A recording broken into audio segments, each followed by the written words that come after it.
예수께서 한 말 못하게 하는 귀신을 쫓아내시니 귀신이 나가매 말 못하는 사람이 말하는지라. 무리들이 놀랍게 여겼으나 그 중에 더러는 말하기를 그가 귀신의 왕 바알세불을 힘입어 귀신을 쫓아낸다. 또 더러는 예수를 시험하여 하늘로부터 오는 표적을 구하니 예수께서 그들의 생각을 아시고 이르시되 스스로 분쟁하는 나라마다 황폐하여지며 스스로 분쟁하는 집은 무너지느니라. 너희 말이 내가 바알세불을 힘입어 귀신을 쫓아낸다 하니 만일 사탄이 스스로 분쟁하면 그의 나라가 어떻게 서겠느냐. 내가 바알세불을 힘입어 귀신을 쫓아내면 너희 아들들은 누구를 힘입어 쫓아내느냐. 그러므로 그들이 너희 재판관이 되리라. 그러나 내가 만일 하나님의 손을 힘입어 귀신을 쫓아낸다면 하나님의 나라가 이미 너희에게 임하였느니라. 강한 자가 무장을 하고 자기 집을 지킬 때에는 그 소유가 안전하되 더 강한 자가 와서 그를 굴복시킬 때에는 그가 믿던 무장을 빼앗고 그의 재물을 나누느니라.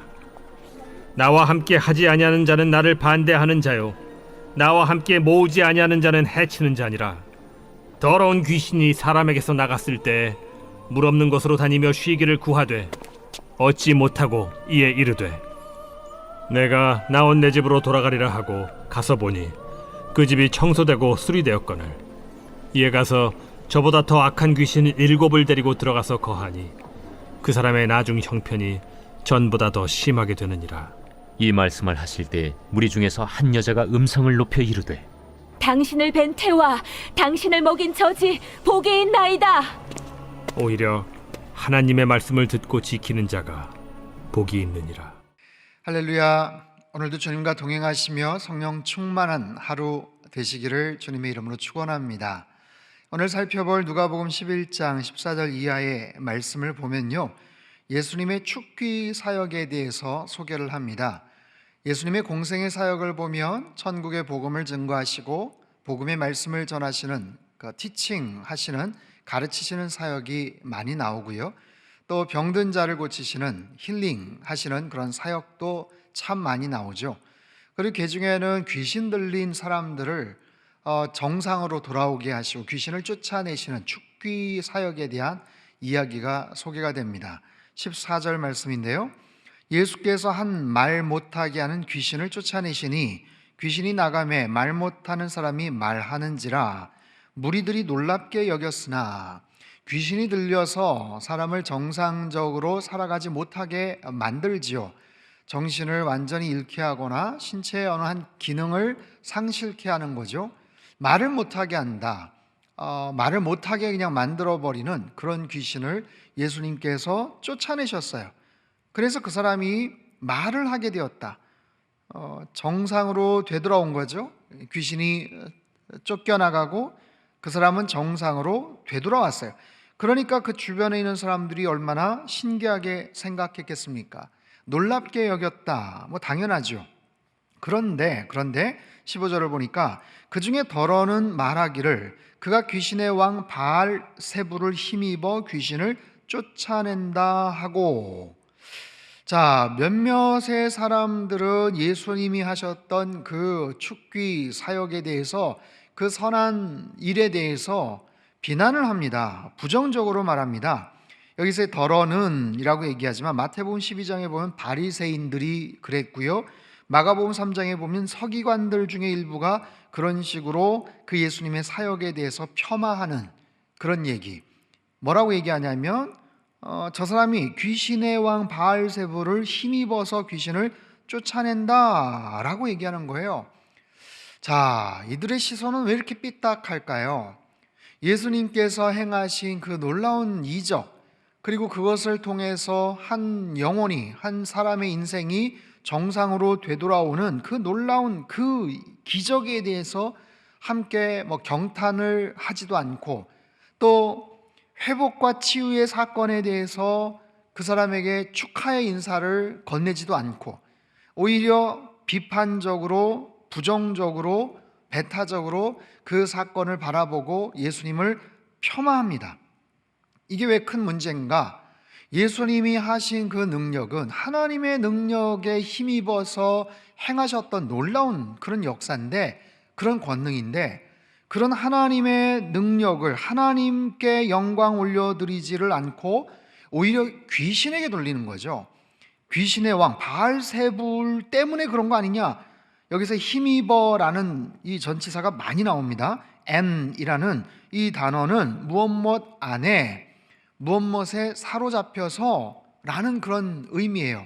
그러니까 귀신의 왕의 힘을 빌어서 귀신의 왕이 사로잡혀 있었기 때문에 거기에 사로잡혀 있어서 저런 특별한 능력을 나타내는 것 아니냐라고 비난을 하고 그렇게 함부로 조롱을 하는 거죠.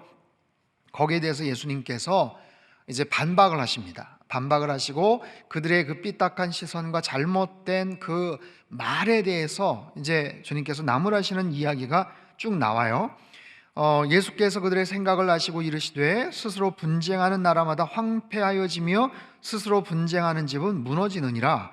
너희 말이 내가 바알세불을 힘입어 귀신을 쫓아낸다 하니 만일 사탄이 스스로 분쟁하면 그의 나라가 어떻게 서겠느냐. 논리적으로 접근을 하시죠.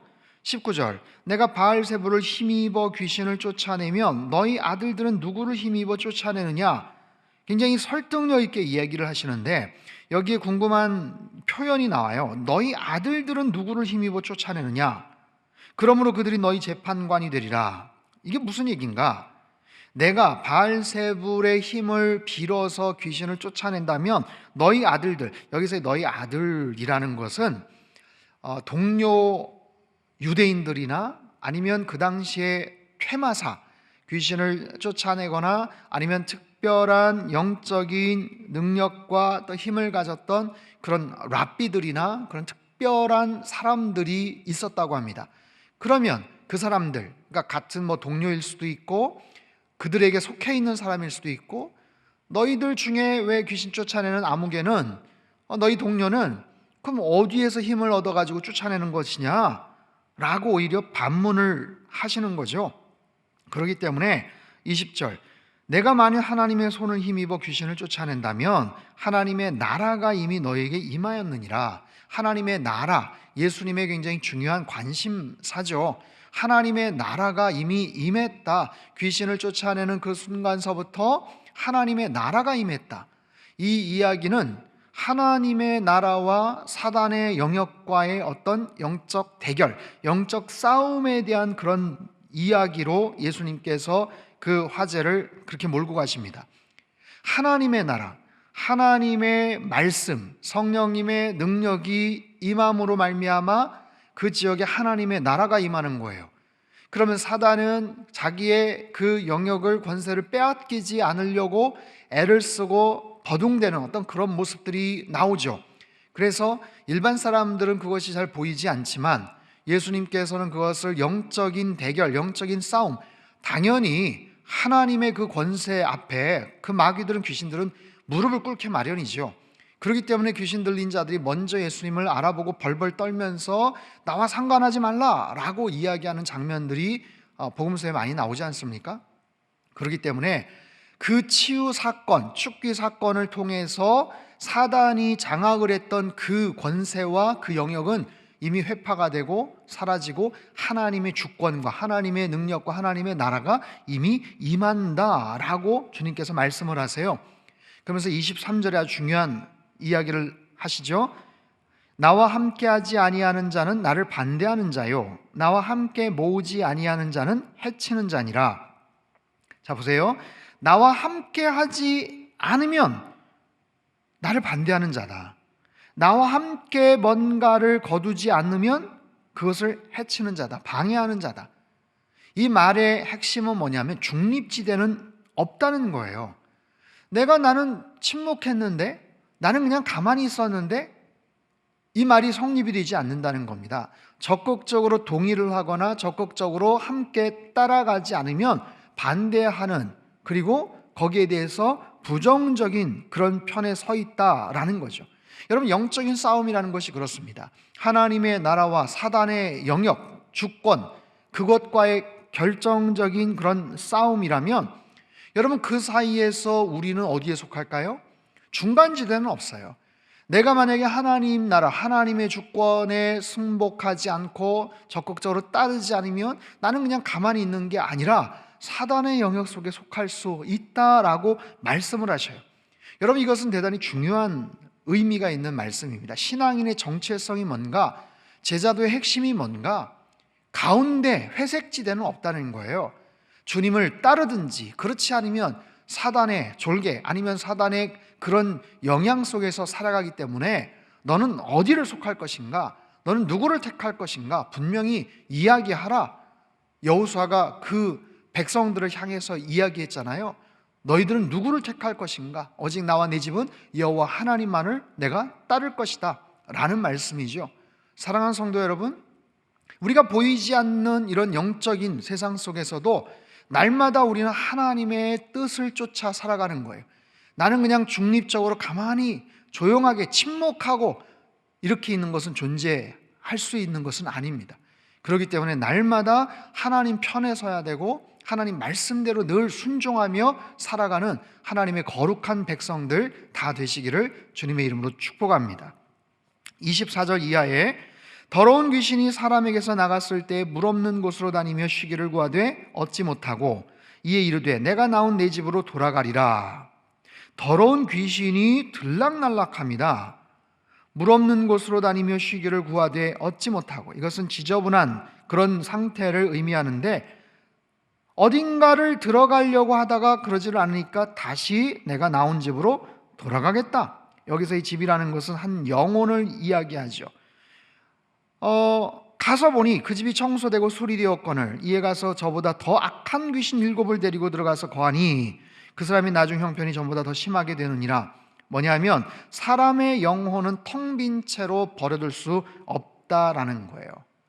여러분, 내 안에서 악을 추방하는 것만으로 되는 것이 아닙니다. 그곳을 선한 것으로 채워야 됩니다. 나는 그러지 말아야지 라고만 해서 끝나는 게 아니라 그렇게 살아왔던 여러 가지 악한 행습들, 습관들을 끊어버리고 선한 일들, 좋은 일들, 그런 덕목을 쌓아가는 것, 그래야 된다는 거예요. 마찬가지 얘기입니다. 중립지대라는 것은 없어요. 그렇기 때문에 나는 내 영혼을 무엇으로 채우는가? 어떤 것으로 채우는가? 나는 그냥 수동적으로 악한 짓을 안 하면 되지 않느냐라는 게 없다라는 거예요.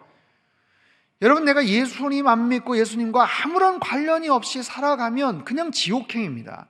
그렇지 않습니까? 아주 구체적이고 적극적으로 내가 예수님을 나의 구세주로 영접하고 그렇게 해서 구원을 받은 하나님의 자녀들만이 천국 백성이 되는 것이죠. 그렇기 때문에 내 삶 속에서 내 영혼을 그냥 텅 빈 채로 모호하게 내버려 둘 수가 없어요. 내 안을 무엇으로 채우는가? 여러분, 우리가 말씀을 묵상을 합니다. 말씀을 묵상한다는 건 뭡니까? 내 안을 그냥 들여다보고 좋은 태도와 어떤 그냥 정결하고 깔끔하고 깨끗한 그런 삶을 살아간다. 여러분, 그거는 불교나 다른 종교에서 말하는 명상에서도 가능한 일이에요. 얼마든지 그렇잖아요. 조용하게 고요한 시간에 마음의 평정을 유지하면서 내 마음을 비운다. 여러분, 얼마나 좋습니까? 하지만 명상과 묵상은 전적으로 달라요. 그저 내 안을 그냥 욕심을 비워내는 것만으로 충분하지가 않습니다. 비워졌다면 그곳에 하나님의 말씀으로 채워야죠. 하나님의 말씀, 성령으로 채워야죠. 성령 하나님께서 내 마음의 공간에 진정한 주인이 되어 주셔야죠. 사랑하는 성도 여러분, 우리는 하나님의 자녀예요. 하나님 자녀의 그 권세라는 것은 분명한 주님의 주권적인 그런 선택과 주님의 그 놀라우신 보호하심 가운데 살아간다라는 그런 인치심을 받은 그런 확신을 날마다 우리가 가지며 살아가야 되는 거죠. 여러분, 내 안을 더욱더 좋은 것으로 하나님의 말씀으로 충만하게 채우며 살아가시기를 바랍니다. 마지막 부분이에요. 27절, 이 말씀을 하실 때 무리 중에서 한 여자가 음성을 높여 이르되 당신을 뵌 태와 당신을 먹인 젖이 복이 있나이다. 이 말씀을 하실 때 사람들 가운데서 한 여인이 감동을 받았어요. 그래서 한 용기 있는 한 여인이, 야, 당신을 잉태했던 그 여인이 누구인지는 모르지만 그 여인과 당신을 어렸을 때부터 먹였던 젖이 복이 있습니다 라고 감동을 하고 거기에 대해서 정말 찬사를 보내죠. 여러분 보십시오. 그 앞부분에 예수님께서 그 놀라운 축기 사역, 이적을 베푸심에도 불구하고 싸늘했던 바리새인들에 비해서 이 여인은 얼마나 순수합니까? 그 말씀에 얼마나 큰 감동과 은혜를 받았습니까? 당신을 잉태했던, 그러니까 그 여자 아니면 그 가족, 그 어머니 참 복되다, 좋겠다라는 거죠. 근데 거기에 덧붙여서 예수님께서 뭐라고 말씀하시냐면 28절, 예수께서 이르시되 아니다, 오히려 하나님의 말씀을 듣고 지키는 자가 복이 있다. 하나님의 말씀을 듣고 지키는 자가 훨씬 더 복되다. 당신을 잉태했던 뭔가 특별한 혈연 관계가 있었던 사람은 참 좋았겠어요 라고 얘기하지만 그렇지, 특별한 관계니까 뭐 나쁠 건 없지, 하지만 너도 훨씬 더 좋을 수 있어 라는 거예요. 영적인 가족이 될 수 있다는 거죠. 말씀을 듣고 지키는 자가 주님과의 특별한 관계가 형성이 되고, 육체적인 어떤 특별한 가족으로서의 성립은 안 되지만 영적인 가족으로서의 성립이 되기 때문에 그것이 훨씬 더 의미가 있고 훨씬 더 중요하다라는 거예요. 참된 복이라는 것은 뭐냐면 하나님 입에서 나오시는 그 말씀을 듣고 순종하면서 지키고 살아가는 것, 그래서 하나님의 자녀가 되는 것, 영적인 놀라운 관계 속에서 날마다 주님께서 원하시는 삶을 살아가는 것, 그것이 더 복된 삶이다 라고 말씀을 하세요. 사랑하는 성도 여러분, 한 해를 시작을 하면서 여러분 갖고 있었던 여러 가지 계획과 목표들이 있었을 겁니다. 그 중엔 특별히 올 한 해 더욱더 말씀 따라 살아가야 되겠다, 하나님 말씀을 더 많이 읽어야 되겠다, 기도해야 되겠다, 뭐 그런 여러 가지 계획들이 있었을 텐데요. 여러분 그것은 정말로 중요한 부분이에요. 날마다 하나님 말씀을 늘 영적인 양식을 섭취함으로 인해서 더욱더 영적으로 건강해지시고, 또 특별히 내 삶 속에 여러 가지 어려움 가운데서도 그것을 지탱하고 이겨낼 수 있는 힘과 능력을 여러분 말씀을 통해 공급받으시기를 바랍니다. 그것은 그냥 되지 않아요. 말씀을 듣고, 잘 듣고 경청하고 그 말씀대로 지키는 자가 복되다라고 말씀을 하세요. 오늘 주신 이 말씀을 여러분 마음속에 잘 새기시고 이 말씀을 잘 지키시면서 살아가십시오. 우리 일상에서 내 영적인 정체성과 뭔가를 선택을 해야 될 때가 있어요. 중립지대는 없습니다. 회색지대가 없죠. 여러분 분명히 하나님 쪽을 택하시고 주님 말씀 따라 적극적으로 반응하시고 그 말씀대로 여러분 순종하며 살아가는 복된 한 날 되시기를 주님의 이름으로 축원합니다. 기도하겠습니다. 참 좋으신 하나님 감사합니다. 우리들을 자녀 삼아주시고 우리들을 주님의 강권적인 또 권능의 그 은혜와 또 주님의 강하신 편팔과 손으로 우리를 항상 지켜주시고 보호해 주심에 감사를 드립니다. 우리 안에 하나님의 나라가 임한 줄 믿습니다. 우리가 발길을 닿는 모든 곳에도 하나님의 나라가, 주님의 복음이 더욱더 힘있게 확장되는 그런 축복의 삶이 되게 하여 주시옵소서. 언제나 주님의 말씀대로 따라 순종하며 하나님 그 말씀을 지키며 살아가는 참으로 복된 삶이 되게 도와주시고, 하나님께서 기뻐하시는 정말 영적으로나 육적으로나 세상적에서도 정말 하나님께서 기뻐하시고 많은 사람들에게 칭찬과 존경과 또 부러움을 받을 수 있는 하나님 귀한 복 있는 삶으로 오늘 하루도 살아갈 수 있도록 주님 역사하시고 축복하여 주시옵소서. 존귀하신 예수님의 이름으로 기도합나이다. 아멘.